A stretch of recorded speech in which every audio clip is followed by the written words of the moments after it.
Welcome, brave souls, to the heart of fear.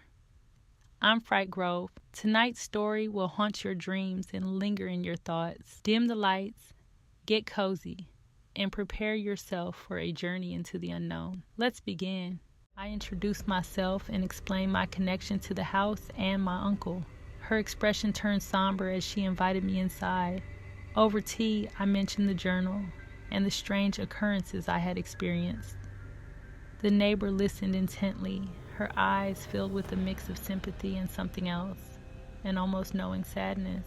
Yes, she said quietly, the house has a way of influencing those who live there. It feeds on their fears and secrets.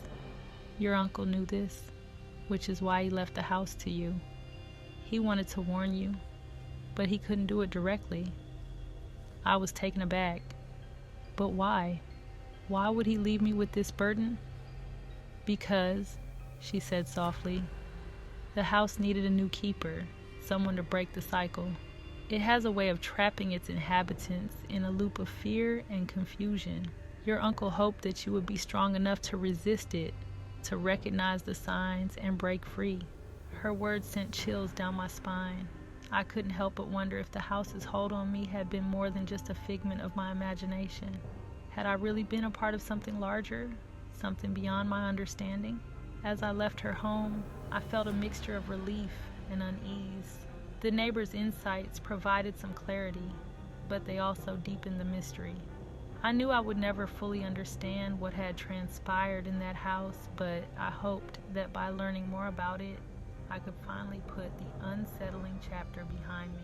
With a final glance at the house's address, I turned and walked away, determined to focus on the present and the future, hoping that whatever dark presence had lingered there would remain a distant memory.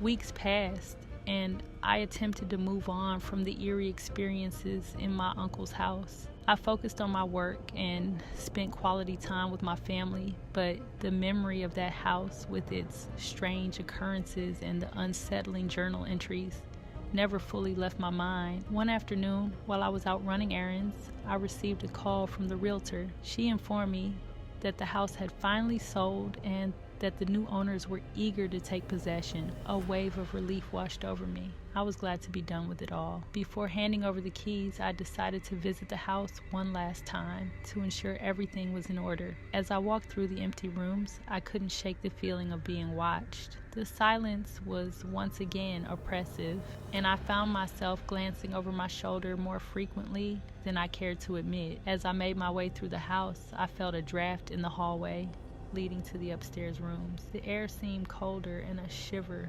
ran down my spine. I hesitated at the bottom of the stairs, the memories of Buster's growl and the oppressive feeling of that night flashing through my mind.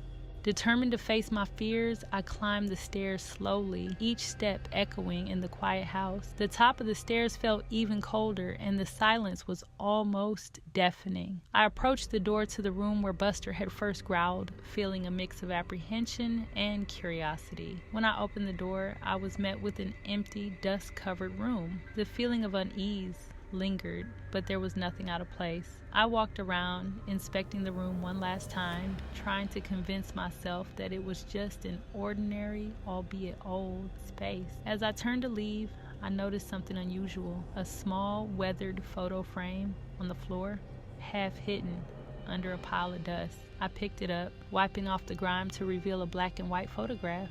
It was a picture of my uncle, looking much younger, standing beside the elderly neighbor who had given me Buster. They were smiling, but their eyes seemed oddly distant. Below the photo, there was a handwritten note in my uncle's familiar handwriting. The house is not just a building, it's a keeper of secrets. It holds on to those who fear it and feeds on their dread. Be vigilant. And remember, fear is the key. My heart raced as I read the note. It felt like a final message from my uncle, a last piece of advice to understand the true nature of the house. I couldn't shake the feeling that there was more to the house's story, something I hadn't fully grasped. I left the house with a heavy heart, the photograph and note tucked safely in my bag. As I handed over the keys to the new owners, I couldn't help but feel a sense of foreboding. What if the house continued to exert its influence on them as it had on me and my uncle? In the weeks that followed, I kept in touch with the realtor, asking about the new owner's experiences. She mentioned that they had reported some strange occurrences, but seemed determined to stay and make the house their home. I often wondered if the house had found a new way to feed on their fears, just as it had on mine. The feeling of being watched never quite left me, and I occasionally found myself glancing over my shoulder, expecting to see something or someone lurking in the shadows.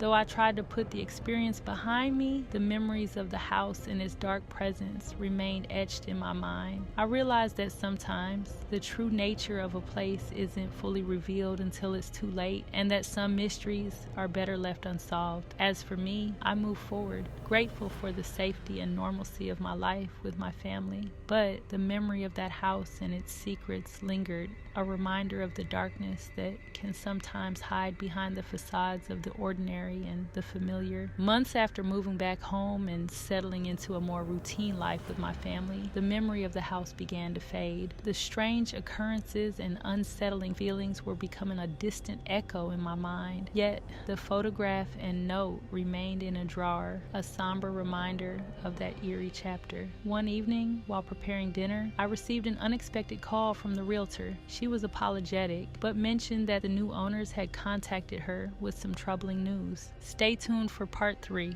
because it gets even creepier. If you enjoyed this chilling tale, make sure to like, subscribe, and hit the bell icon so you never miss a spine-tingling story. Share your thoughts in the comments and let me know what scares you the most. Until next time, stay curious and keep the lights on.